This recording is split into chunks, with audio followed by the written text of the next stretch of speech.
Em nome de Jesus, amém. Pode sentar. Deus é maravilhoso, Deus é bom. Eu queria que você abrisse a sua Bíblia em Gênesis capítulo 28. Gênesis capítulo 28. Nós vamos ler do versículo 10 ao versículo 19. Gênesis 28, versículo 10. Vocês acharam? É um texto bem conhecido, né? Mas eu creio que Deus vai abençoar essa manhã mais uma vez a nós. Diz assim, Gênesis 28, 10. Jacó partiu de Berseba e foi para Harã. Chegando a determinado lugar, parou para pernoitar, porque o sol já se havia posto. Tomando uma das pedras dali, usou-a como travesseiro e deitou-se. Versículo 12. E teve um sonho, no qual viu uma escada apoiada na terra, o seu topo alcançava os céus, e os anjos de Deus subiam e desciam por ela. Ao lado dele estava o Senhor, que lhe disse: Eu sou o Senhor, o Deus de seu pai Abraão e o Deus de Isaque. Darei a você e aos seus descendentes a terra na qual você está deitado. Seus descendentes serão como o pó da terra e se espalharão para o oeste e para o leste, para o norte e para o sul. Todos os povos da terra serão abençoados por meio de você e da sua descendência. Estou com você e cuidarei de você aonde quer que vá, e eu o trarei de volta a esta terra. Não o deixarei enquanto não fizer o que lhe prometi. Então Jacó acordou do sono, disse: Sem dúvida o Senhor está neste lugar, mas eu não sabia. Teve medo e disse: Temível é este lugar. Não é outro senão a casa de Deus. Esta é a porta dos céus. Na manhã seguinte, Jacó pegou a pedra que tinha usado como travesseiro, colocou-a em pé como coluna e derramou óleo sobre o seu topo, e deu o nome de Betel àquele lugar, embora a cidade anteriormente se chamasse Luz. Amém. Feche seus olhos comigo, Senhor. Traga, ó Pai, a tua inspiração, Senhor. Traga a nós, Senhor, aquilo que nós precisamos ouvir nesta manhã. Ministra pelo teu Espírito Santo, Senhor, a cada um, Senhor, aquilo que cada um precisa, Senhor, ouvir de ti. Que seja assim, nós te pedimos em nome de Jesus. Amém. Deus é bom. Deus, Ele faz coisas impossíveis em nossas vidas. Nós vemos Ele atuar. Ele com certeza já fez coisas assim na sua vida. Ele já mostrou e já fez coisas impossíveis a você. Ele já respondeu para você de uma forma milagrosa. Muitas vezes a gente chega aqui, né, neste lugar, na igreja, e aí você está passando. Isso aconteceu na quinta-feira agora, isso aconteceu no domingo passado. A pessoa conversou, né, com a minha esposa antes, na quinta-feira agora, conversou com a minha esposa, e quando veio a palavra era sobre tudo aquilo que ela tinha conversado, né? Era aquilo que Deus estava falando para ela. Sabe, Deus faz esse tipo de coisa. Ele já faz, ele já pode ter feito promessas para você. Você já pode ter visto, né, a realização de promessas na sua vida. Muitas vezes nós, e eu me incluo, né, mesmo depois de tudo isso, depois dele se mostrar de uma forma assim, sem dúvida nenhuma, era Deus atuando, era Deus respondendo, era Deus fazendo. E mesmo assim, como eu disse, eu me incluo, muitas vezes nós desanimamos. Nós chegamos na igreja, né? E mesmo quando muitas vezes a pregação é para nós desanimamos. Nós desanimamos, mesmo as pessoas não sabendo, né, o pastor ou o pregador, às vezes é um pregador que não é da igreja, né? Isso já aconteceu várias vezes aqui. O pregador não era da igreja, a pessoa chegou a perguntar para mim: você contou a minha vida para o pastor? Eu falei: não, Deus fala conosco, né? E Ele faz isso, e mesmo assim nós desanimamos. Nós não entendemos que Ele é um Deus pessoal, nós não entendemos que Ele faz coisas por nossa causa. Às vezes, né, como quinta-feira aconteceu, eu creio que todo mundo foi abençoado, mas ele direcionou a palavra para uma pessoa, aquilo que aquela pessoa precisava ouvir, né? Então, Ele é um Deus que Ele trata a gente dessa forma, de uma forma especial. E aí ele é um Deus que fala para nós, né, para nos animar, Ele fala para nós para nos orientar. Quantas vezes nós teimamos com algo e Ele vai lá e fala: faz diferente. E a gente teima, e aí Ele vem e orienta, e Ele corrige, porque Ele é um Deus que quer o nosso bem. Ele é um Deus que quer que nós estejamos debaixo da vontade dEle, porque é o melhor para nós. Não é porque Ele é um Deus ditador, mas é porque é o melhor para nós. Ele sabe o que é melhor para nós. Ele sabe que a obediência a Ele é o melhor para nós. Se você tem filhos, você sabe, né, que gera insegurança, né, quando os filhos não obedecem, eles ficam inseguros. Isso acontece com os adultos também. Quando você está fazendo alguma coisa errada, você sabe que aquilo está errado, aquilo traz para você uma insegurança incrível, né? Você vive aquele problema, você vive inseguro. Você tem sonhos, né? Você tem pesadelos, não sonhos, mas sabe, tudo porque nós não estamos debaixo da vontade dEle. Então, Ele fala, Ele nos anima, Ele nos corrige, Ele nos faz promessa, Ele nos traz milagres, né? Deus dá a visão a nós. Ele dá a visão de quem Ele é, o que Ele é, o poder que Ele tem. Ele traz tudo isso para nós. Ele mostra a nós coisas semelhantes ao que Ele mostrou, né, naquele dia para Jacó. Tem pessoas que já tiveram visão aqui, né, na igreja, viram anjos. Eu acho fantástico isso. Eu não tenho, né, esse dom, mas as pessoas têm e falam: olha, eu vi anjos. Eu fico assim: puxa, que maravilha, né? Durante o louvor aconteceu isso, aquilo. Eu fico, sabe? Mas ainda assim, quando Deus se revela, quando Deus fala, ainda assim nós desanimamos. Nós não deveríamos, né? Nós somos sentimentais, nós somos emocionais. Então, vir o desânimo é algo normal. O que nós não poderíamos deixar é que ele nos domine, né? Que esse sentimento nos domine. Então, Jacó, ele chegou e viu, né, o que ele descreveu aqui, quando nós lemos, ele descreveu como o portão do céu. Aqui é o portão do céu, aqui é a casa de Deus. Anjos subindo e descendo, né, numa escada apoiada na terra, né, e que o topo alcançava os céus. Quer dizer, ele tem uma visão fantástica. Muitas vezes nós recebemos de Deus essas coisas, aí ficamos animados, né? Muitas vezes nós estamos precisando até de um aperto de Deus, e isso também nos anima, porque nós percebemos: puxa, Deus, Ele está falando para mim.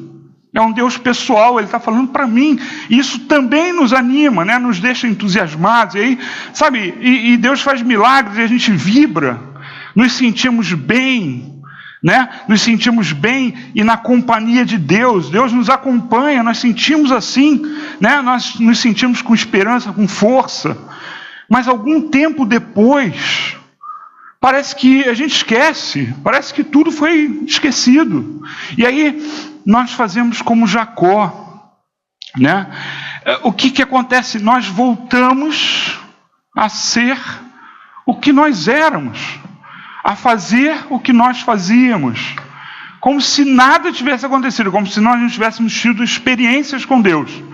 Eu já tive, né, contato com irmãos, né, que, olha o que eu vou dizer, foram batizados com o Espírito Santo. Deus agia através deles, E eles se desviaram. Aí eu chego, né, para um desses e pergunto assim: peraí, mas e aquilo que eu vi acontecer na tua vida? O que era aquilo? A pessoa chega a negar, né? Ela diz assim: não, aquilo foi só impressão, aquilo não aconteceu. Sabe, a pessoa nega. Gente, nós temos que entender e temos que seguir adiante, nós temos que aprofundar cada vez mais, e as coisas da vida, elas vão nos sufocando, como está escrito na palavra, e é muito interessante, eu ouvi, eu ainda não, talvez eu pregue hoje à noite, não sei, eu já falei isso na quinta-feira, eu vou falar de novo, me mandaram um texto, eu queria saber até o autor, né, porque eu gosto de falar, né, quando eu me baseio em alguma pregação, quando eu me inspiro em alguma coisa, mas mandaram um texto e não sabem o autor. Um amigo meu mandou, né, falando de 3 demônios tentando uma pessoa. E aí vinha, eu me lembro que um era da prostituição, o outro era Baal, né, demônio do dinheiro, né, e da ganância, né, e um terceiro que eu não lembro qual é. Aí veio tal, não sei o quê, aí que a história, aí vinha um demônio velhinho na história. Aí que a pessoa não tinha sido derrubada. Estou contando mais ou menos, tá? Porque eu ainda não só li uma vez. Aí veio, né, um velhinho, um demônio velhinho, aí os outros 3, puxa, esse cara a gente não consegue derrubar, já tentamos, através disso, Aí ele falou assim: deixa comigo, faz o seguinte, eu digo para vocês a hora em que vocês têm que atuar. E aí, quem já viu esse texto na internet? Só uma dúvida. Só 2 pessoas? Puxa. Então vou pregar hoje à noite, aí a maioria vai saber. O que acontece aí? Ele chegou, né? O velhinho, é mais ou menos essa história, tá? Não é exatamente isso. Aí o demônio velhinho chegou assim: deixa que eu vou dizer para vocês quando vocês têm que ir. E aí esse demônio se chamava o demônio do tempo. Ele foi tirando o tempo das pessoas, ou daquela pessoa que era o alvo, né? E aí ele vai tirando o tempo da pessoa com Deus, porque a pessoa tinha uma comunhão muito grande com Deus, aí ele vai tirando, vai inserindo atividades, aí vai perdendo o tempo com Deus, comunhão com Deus, aí já não pode mais ir, né? Ter comunhão com os irmãos da igreja como tinha antes, etc. Aí o demônio do tempo chegou e falou assim: agora é a hora de vocês atacarem. Pronto, aí quando veio, né, a prostituição, ganância, etc., a pessoa caiu. Então, nós somos atacados. Satanás é o nosso inimigo. Paulo diz que a nossa luta não é contra pessoas. Quando você tiver uma pessoa te perturbando, você ora para que Deus mude a vida da pessoa. Porque é o diabo que está influenciando ela para atacar você. As pessoas têm raiva de nós sem saber por quê. Né? Então, sabe, nós na nossa vida, nós temos várias situações que nós somos afligidos, muito, né? E nós precisamos passar por aquilo com Deus. Não podemos esquecer as experiências que nós tivemos, não podemos esquecer aquilo que Deus já revelou. Quantas pessoas perdem as promessas? Eu já vi, né, casais, não, Deus... Eles oraram um certo tempo para saber se era de Deus ou não. Aí Deus vai lá, revela, para vocês estarem juntos. Aí depois eles se separam. E eu falo: vem cá, vocês vieram até mim, vocês disseram, vocês fizeram a prova e agora não é mais? Ah, não, a gente entendeu errado. Gente, não é isso. Não é entender errado.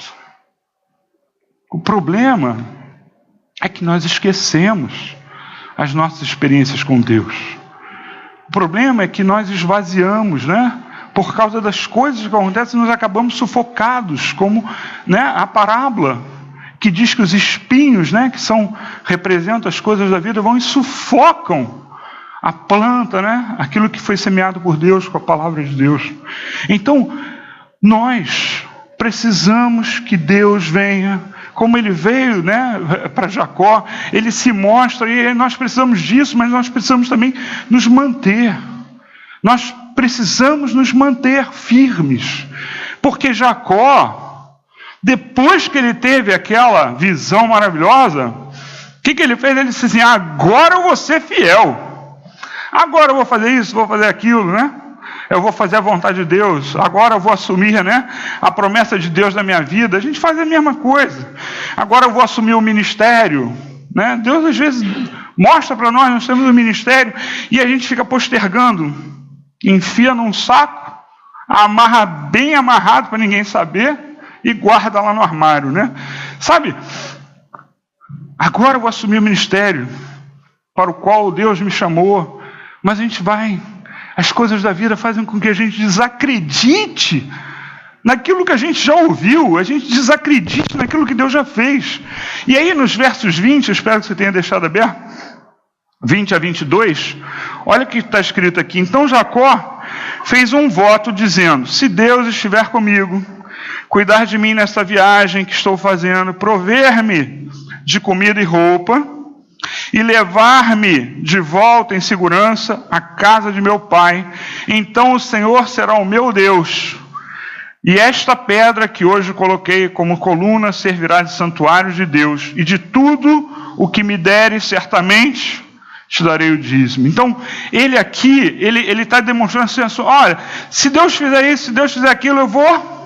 Isso depois de ter visto a escada, depois de ter visto os anjos, né? Então, ele, em parte, Jacó chegou para Deus e falou: olha, eu vou fazer tudo. Ou seja, ele ficou entusiasmado. Sabe, Deus, ele mostra que é Deus. Jacó reconhece. Deus mostra para nós que é Deus, através de várias coisas, e nós reconhecemos. Mas, o que Jacó faz depois? O que ele faz é barganhar com Deus. A gente, às vezes, lê esse texto, né, e não percebe isso. Mas o que ele está fazendo é uma barganha. Como o ser humano faz isso? Ah, Deus, se tu fizeres isso, então eu vou ser fiel nisso, ou ser fiel naquilo, né? Eu vou me dedicar mais, eu vou ler mais a Bíblia, eu vou orar mais. Ele faz uma barganha. Se Deus, né, fizesse todas essas coisas, cuidasse dele na viagem, etc., então o Senhor será o meu Deus. Será que Deus deixa de ser Deus porque Jacó não vai tê-lo como seu Deus? Será que Deus deixa de ser Deus porque nós não vamos adorá-lo?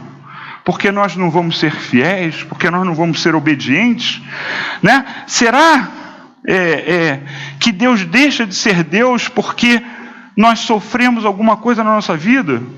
Será que Deus precisa que Jacó faça um santuário? Será que Deus precisa que Jacó dê o seu dízimo? Será que Deus precisa que Jacó reconheça que ele é Deus? Deus não precisa de nada disso. Deus não precisa.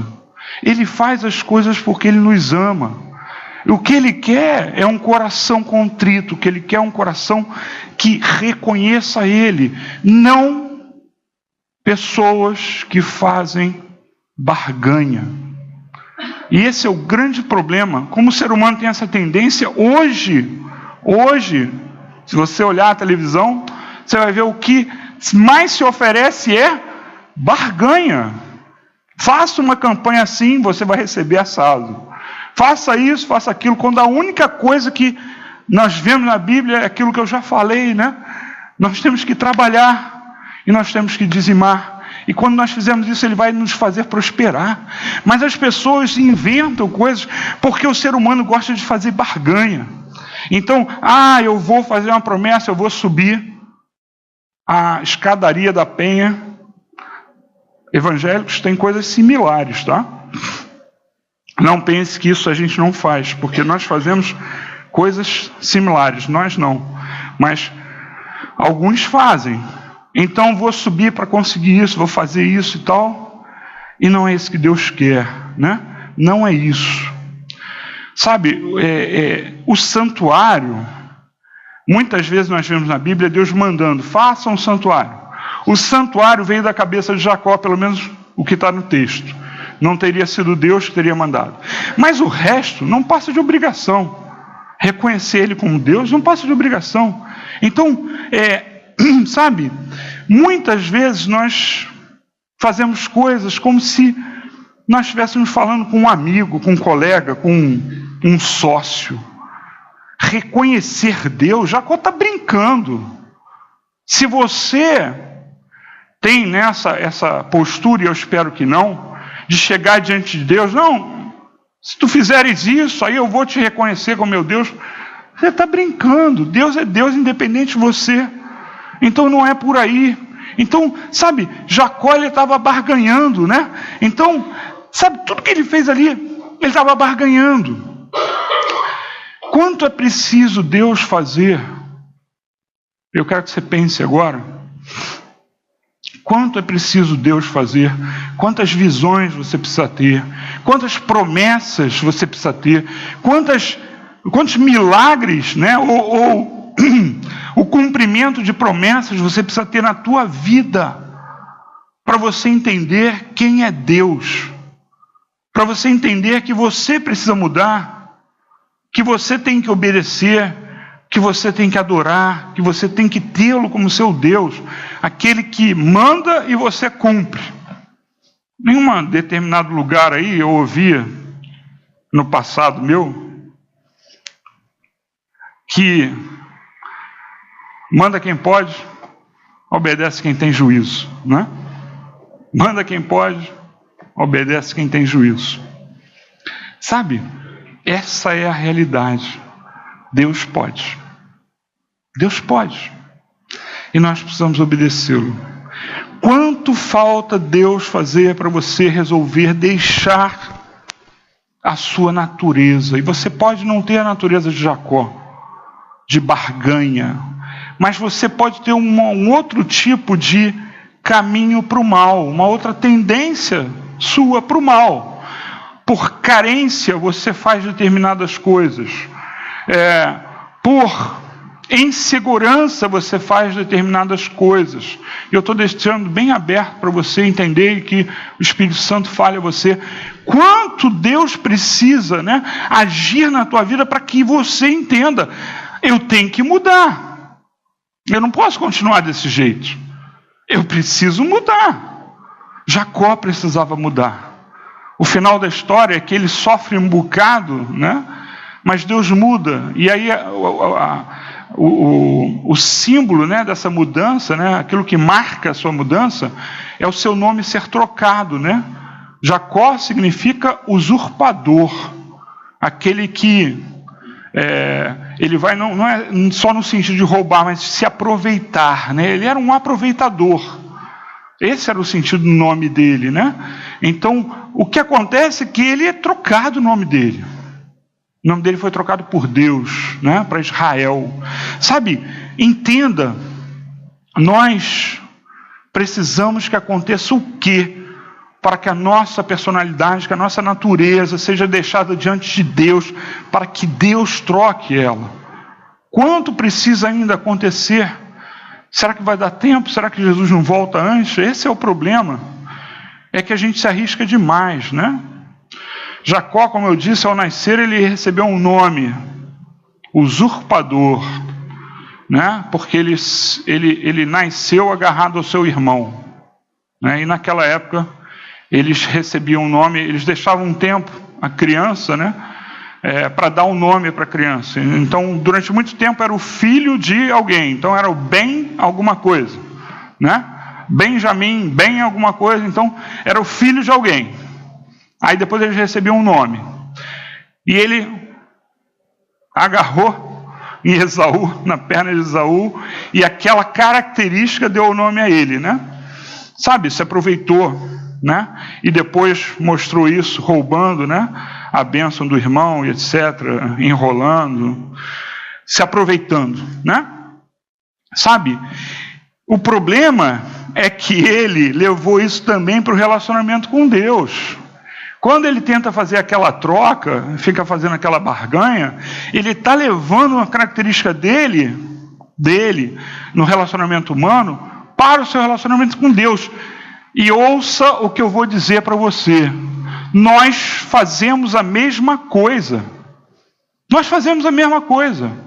eu costumo ensinar, né, principalmente para os filhos, né, que a maneira como eles tratam os pais tem uma consequência no relacionamento deles com Deus. Ou, ao contrário, né, a maneira como os pais tratam os seus filhos acabam trazendo uma consequência da maneira como os filhos se relacionam com Deus. Sabe, e esse homem, ele estava tentando barganhar com Deus. Jacó estava tentando barganhar com Deus. Jacó precisava ser restaurado. Ele precisava ser restaurado desse espírito de barganha, de troca. Só Deus poderia restaurá-lo, como só Deus pode nos restaurar. Às vezes nós pensamos em pecados, né? Eu estou fazendo isso errado, eu estou fazendo aquilo errado, e nós não pensamos no âmago da coisa, que é um espírito. Não, eu digo o espírito não no sentido, vou mudar a palavra, é uma tendência nossa, às vezes por criação. Você é criado de uma forma, né?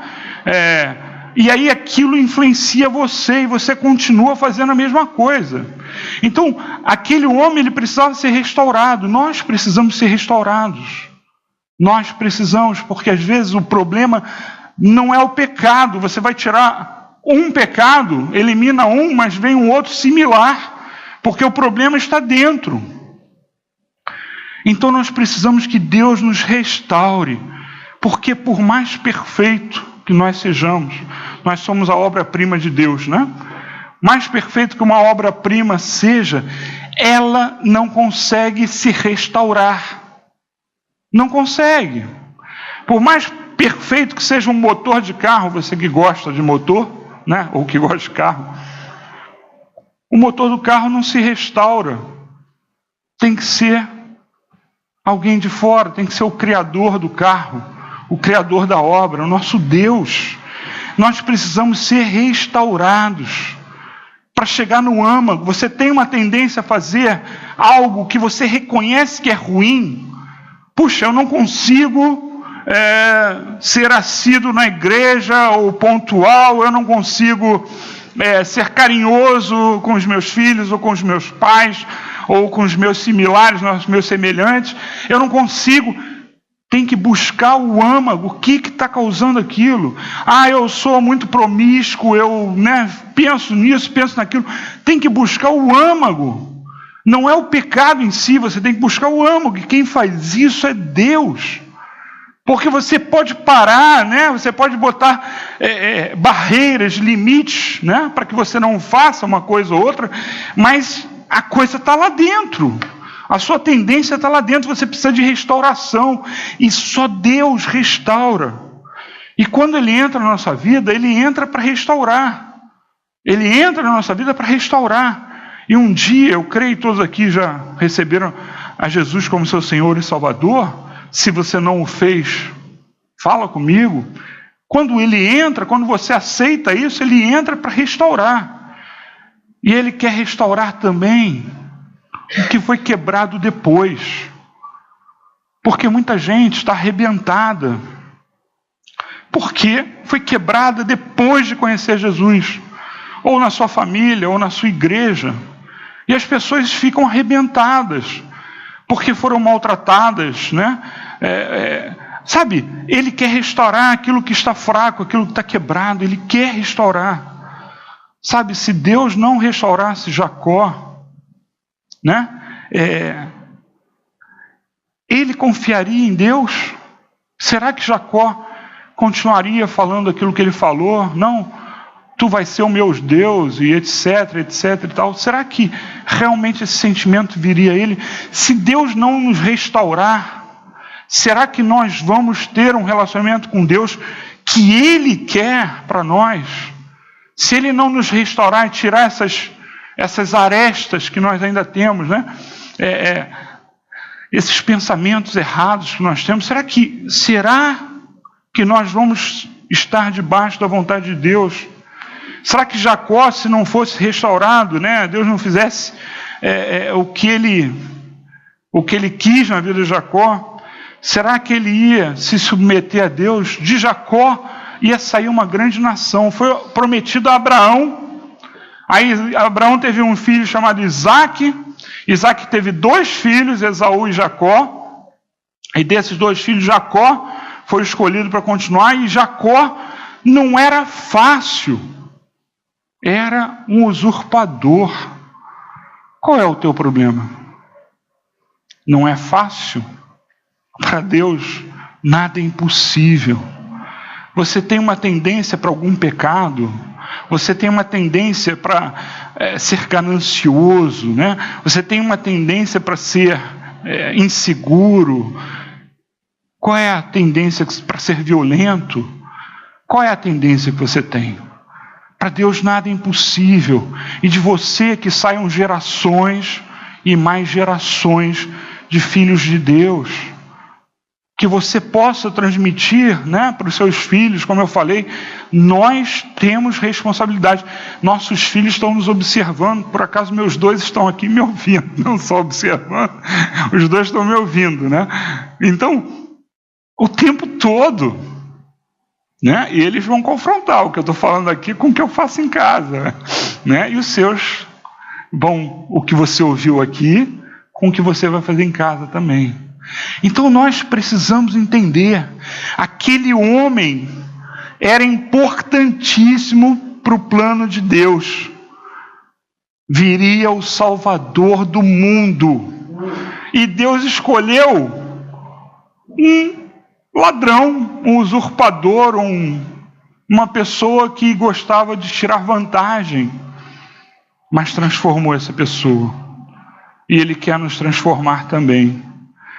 Por mais tendências que nós tenhamos, né, para coisas erradas, Ele quer nos transformar.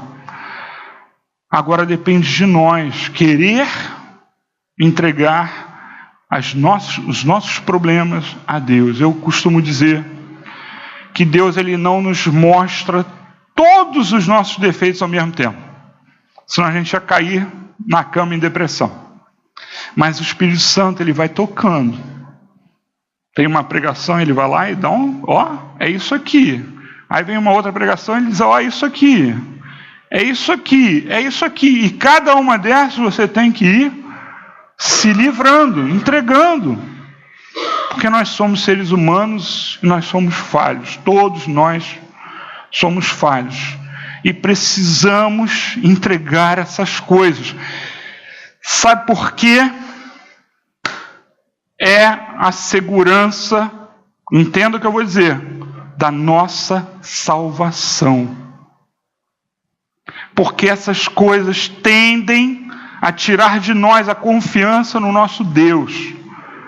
E quando elas tiram a confiança no nosso Deus, nós não ficamos com nada.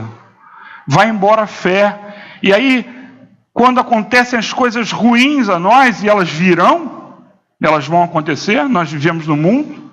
No mundo tereis... Eu não ouvi, desculpa. No mundo tereis... E aí elas virão. E nós vamos ficar de pé. Nós vamos ficar de pé. Se nós estivermos nos livrando das coisas que tiram, das coisas que nós não percebemos, mas que tiram a nossa confiança em Deus. E nós precisamos nos livrar delas. Amém? O que vai acontecer conosco, né? Quando não acontecer aquilo que a gente espera, nós vamos continuar confiando em Deus? Essa que é a questão. Quando nós temos alguma tendência, isso nos abate, nos tira a confiança em Deus. E aí vem, né, como eu contei o caso, né, que escrito lá na internet, eu não sei o autor, né, eu perguntei e ninguém sabia. Então, aí vem o quarto demônio lá, o demônio que vai nos tirando o tempo. E aí a gente sucumbe, a gente cai. E vem os demônios nos atacando, né, naquilo que nós somos fracos.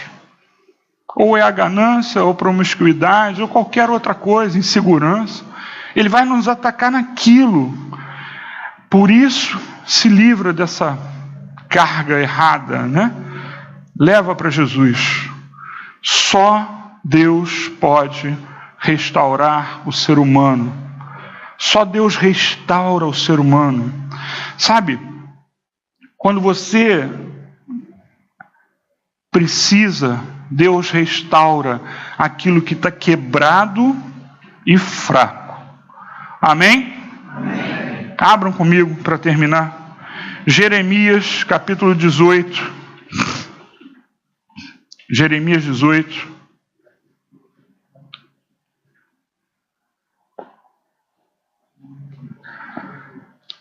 Jeremias 18, vamos ler de 1 a 6. Jeremias, capítulo 18, de 1 a 6. Acharam?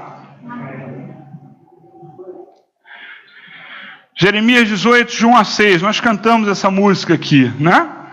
Algo similar. Esta é a palavra que veio a Jeremias da parte do Senhor. Vá à casa do oleiro e ali você ouvirá a minha mensagem. Então fui à casa do oleiro e o vi trabalhando com a roda. Mas o vaso de barro que ele estava formando estragou-se em suas mãos. E ele o refez, moldando outro vaso de acordo com a sua vontade. Então o Senhor dirigiu-me a palavra. Versículo 6. Ó comunidade de Israel, será que eu não posso agir com vocês como fez o oleiro? Pergunta o Senhor.